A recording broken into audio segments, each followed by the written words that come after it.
Olá galera do sétimo ano, bem-vindo à aula de Geografia com o professor Ismael. Nesta semana vamos falar sobre as questões do bloco 8 de atividades de vocês. O assunto dessa nossa atividade é a formação desse nosso lindo país, do nosso território. Um pouco da história da formação do nosso território, do território brasileiro. A formação do extenso território brasileiro é consequência de um longo processo de expansão, resultante do contato entre povos locais e colonizadores europeus.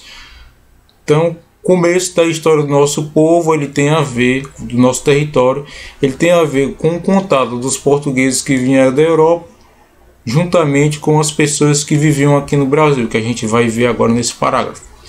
Ao estudar esse processo, devemos lembrar que os colonizadores portugueses foram se apropriando das terras que hoje constituem o Brasil e conquistando áreas onde viviam cerca de 4 milhões de pessoas distribuídas entre as mais de 1.000 povos diferentes. Entre 4 milhões de pessoas distribuídas entre mais de 1.000 povos diferentes. Quem eram essas pessoas que habitavam o Brasil quando os portugueses chegavam? Essas 4 milhões de pessoas eram os indígenas. Lembre da primeira questão. A primeira questão pergunta assim: os colonizadores europeus foram se apropriando das terras que hoje constituíam o Brasil, conquistando a área onde viviam os indígenas. Essa área viviam os indígenas, 4 milhões de pessoas distribuídas em mais de 1.000 povos diferentes. Está errado e está equivocado quem acha que os indígenas são parecidos. Não, são mais de 1.000 povos diferentes que se encontravam no Brasil na época que os portugueses chegaram. Então, qual eram os povos que viviam aqui no Brasil quando os portugueses chegaram? Eram os indígenas. Lembre-se da primeira questão. Em fim do século XV, portugueses e espanhóis, entre outros povos europeus, lançaram-se em busca de novas terras para a colonização. Chegaram às terras atualmente chamadas de América, onde estabeleceram tratados para dividir o território. Mais tarde, terras ocupadas pelos portugueses formariam o Brasil. Como os portugueses não conheciam muito bem o território que colonizariam, as fronteiras ainda não estavam muito bem definidas. Então, quando os portugueses chegaram, eles foram começando a ocupar as terras dos indígenas, mas só que eles tinham medo que essas terras recém-conquistadas por eles fossem atacadas por outros povos europeus que também estavam buscando terras na América, como por exemplo espanhóis e franceses e outros povos europeus. Eles invadiam essas terras que estavam sendo descobertas, e o Brasil é exatamente isso. Então, para garantir a posse dessa nova terra recém-descoberta, a coroa portuguesa ela acabou pegando o Brasil e dividindo em pequenos lotes, isso em 1534, chamado capitanias hereditárias. Então, para garantir o poder sobre as terras ocupadas, explorá-las e protegê-las da invasão de outros povos como franceses, holandeses e espanhóis, em 1534 a coroa portuguesa dividiu o território brasileiro em capitanias hereditárias. Então, para garantir, para proteger da invasão de outros povos, para assegurar e para explorar essa nova área conquistada, os portugueses criaram as capitanias hereditárias. Não se esqueçam, as capitanias hereditárias foram criadas para a defesa e exploração do território recém-conquistado pelos portugueses. Então, com isso, vamos analisar as duas primeiras questões logo, já que a gente viu até aqui no texto. Certo? Primeira questão. Marque a alternativa que apresenta a palavra que completa o parágrafo abaixo. Lembre-se daquela palavra. Qual eram aqueles povos que habitavam o Brasil quando os portugueses chegaram? Lembra que eu falei? Que era a primeira questão? Então vamos lá. Os colonizadores portugueses foram se apropriando das terras que hoje constituem o Brasil e conquistando a área onde viviam cerca de 4 bilhões de pessoas distribuídas em mais de 1000 povos diferentes. Esses povos eram chamados de letra A, africanos, letra B, indígenas, letra C, asiáticos ou letra D, pigmeus. Como eram chamados esses povos que estavam aqui no Brasil na época que os portugueses chegaram? Africanos, indígenas, asiáticos ou pigmeus.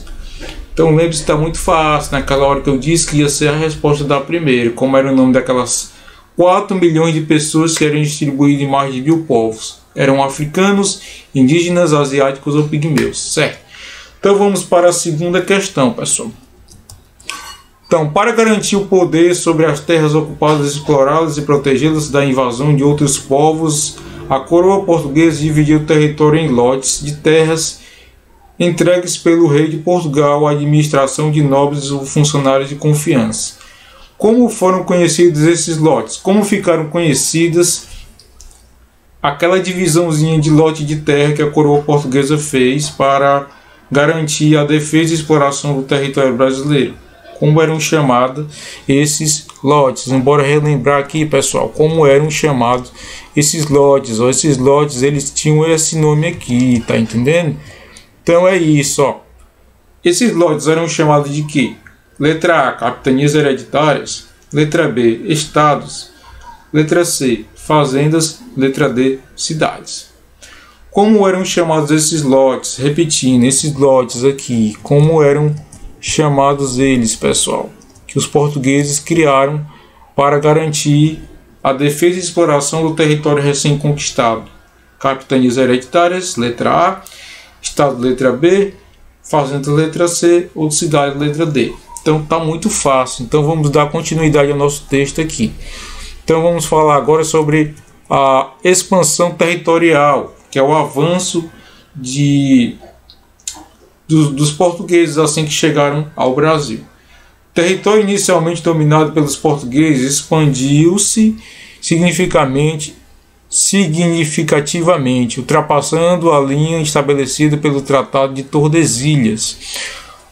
Ou seja, assim que os portugueses chegaram aqui no Brasil, eles não vieram só para a América, porque aqui na América do Sul vieram principalmente portugueses e espanhóis. Depois chegaram holandeses e franceses também querendo beliscar alguma coisa aqui no Brasil. Mas já estava um acordo entre portugueses e espanhóis, em que a metade oeste da América ficaria com os espanhóis e a metade leste ficaria com os portugueses. Como é que era chamado esse acordo?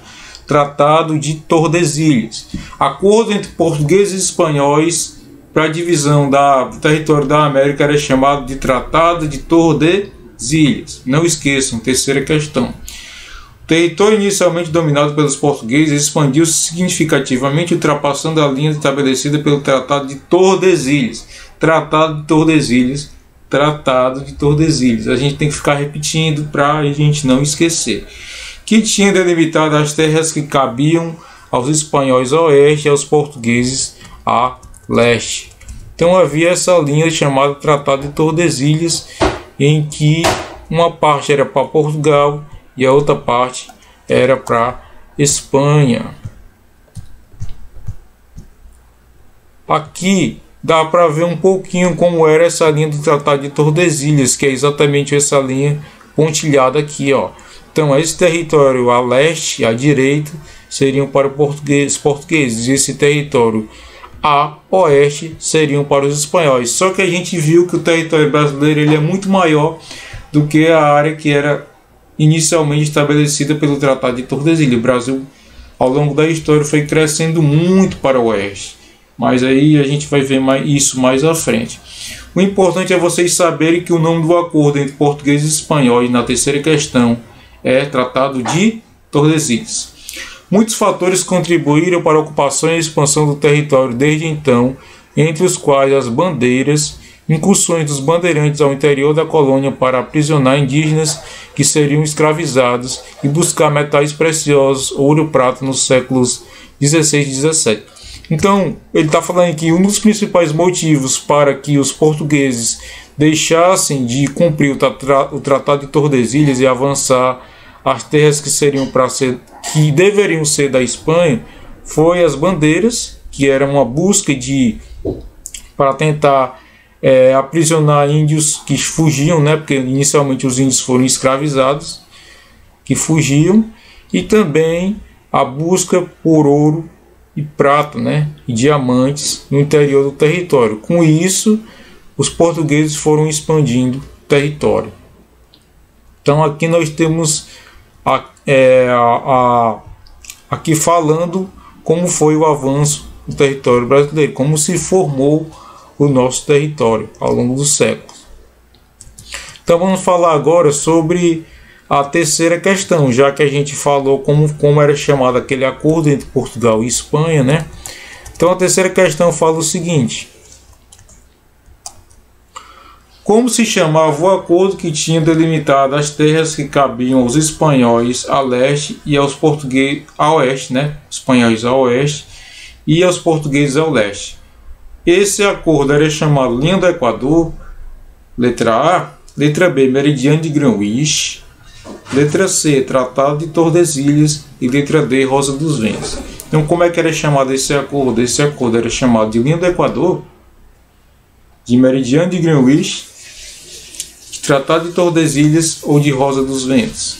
Então, relembrem lá como é que era o nome do acordo, o nome desse acordo aqui entre os portugueses e os espanhóis, que é exatamente o que é perguntado aqui na terceira questão. Esse acordo era chamado de Linha do Equador, Meridiano de Greenwich, Tratado de Tordesilhas ou Rosa dos Ventos. Certo. Então agora, nas próximas questões, a gente vai ver uma a uma, ao longo dos séculos, quais eram as atividades econômicas do Brasil. Então, a exploração econômica do território. A exploração econômica do território teve grande importância para a ocupação realizada pelos colonizadores. Então, a exploração econômica, ela foi a que contribuiu para que os portugueses avançassem ao longo do território brasileiro, já que eles começaram a ocupar pelo litoral, então eles chegaram e começaram a se expandir, se espalhar pelo interior exatamente por causa das atividades econômicas. Então vamos ver quais eram essas atividades econômicas e quando cada uma exerceu um maior papel na expansão do território brasileiro.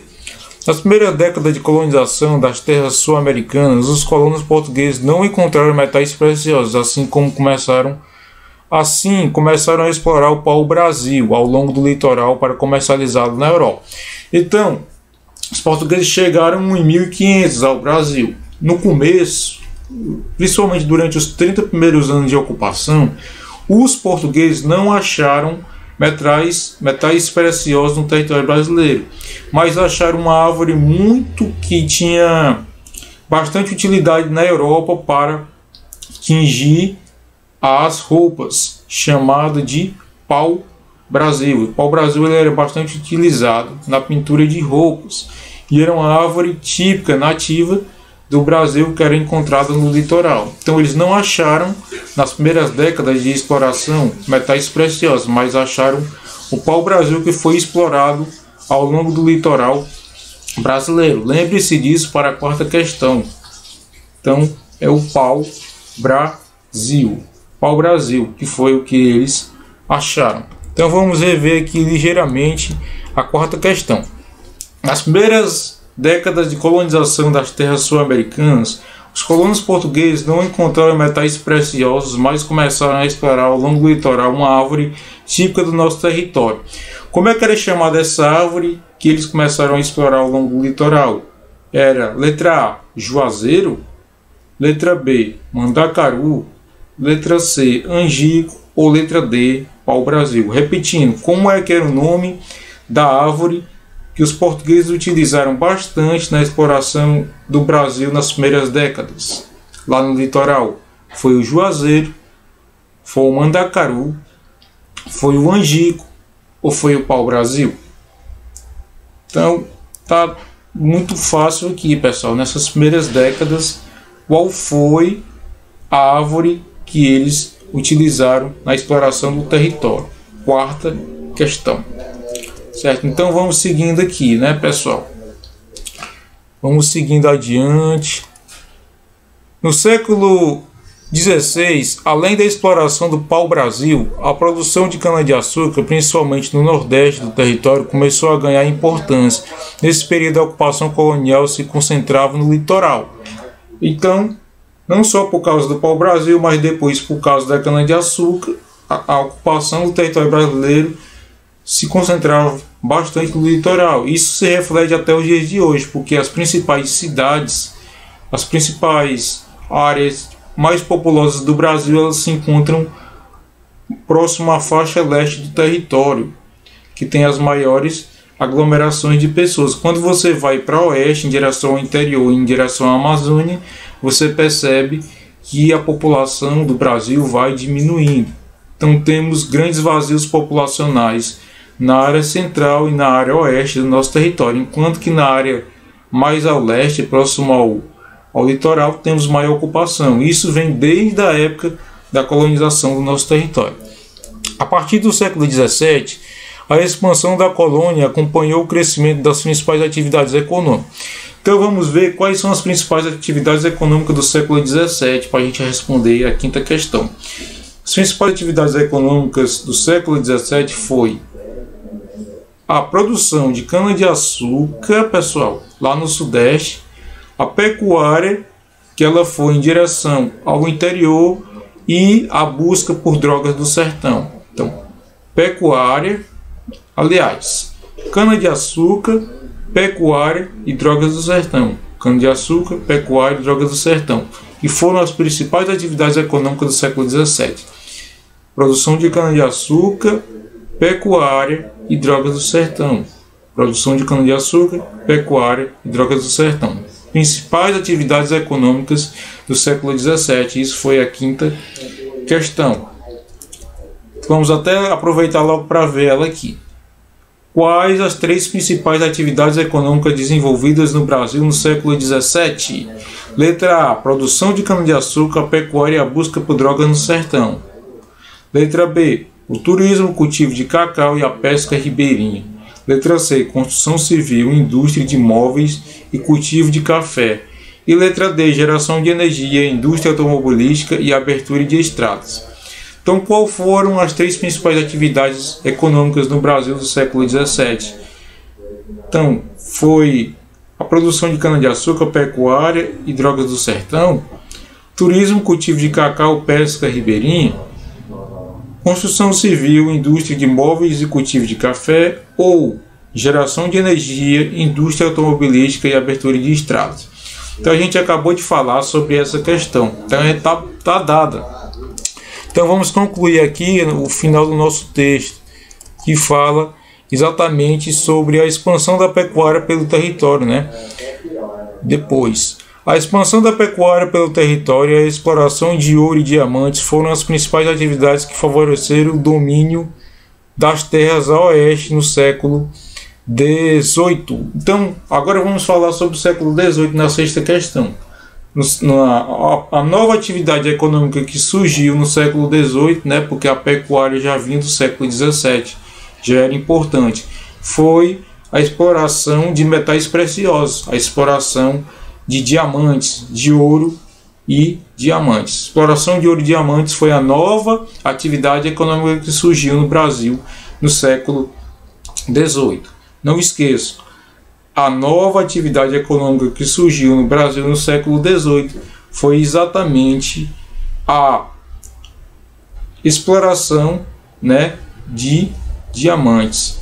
A exploração de diamantes, a mineração. Então vamos até olhar aqui, pessoal, a sexta questão logo para a gente concluir. Qual a nova atividade econômica que surgiu no território brasileiro no século XVIII? Letra A. Pesca de caranguejo. Letra B. Exploração de ouro e diamantes. Letra C. Construção de ferrovias. E letra D. Instalação de hidrelétricas. Então vamos até rever aqui esse último parágrafo nosso aqui. A expansão da pecuária pelo território e a exploração de ouro e diamantes foram as principais atividades que favoreceram o domínio das terras a oeste já no século XVIII. Então, pergunta aqui na sexta, Exatamente isso. Qual a nova atividade econômica que surgiu no território brasileiro no século XVIII? Lembrando que a pecuária já vinha dos séculos anteriores, mas junto com a pecuária ele acabou de falar bem aí, e surgiu uma nova atividade econômica. Como é que é o nome dessa atividade econômica? Pesca de caranguejo, letra A. Exploração de ouro e diamantes, letra B. Construção de estradas, letra C. Ou instalação de hidrelétricas, letra D. Então essa é a nova atividade econômica que surgiu no Brasil no século XVIII. Com esse vídeo aqui, pessoal, eu espero que tenha ajudado muito vocês a resolverem aqui as questões de geografia do bloco 8. No próximo vídeo eu vou falar sobre as questões de religião desse bloco e também vou estar cobrando a atividade qualitativa de vocês. Quem fez, parabéns pelo empenho, pela dedicação, porque esse conhecimento vai ser importante para a vida de vocês. Pois até o próximo vídeo de religião. Falou!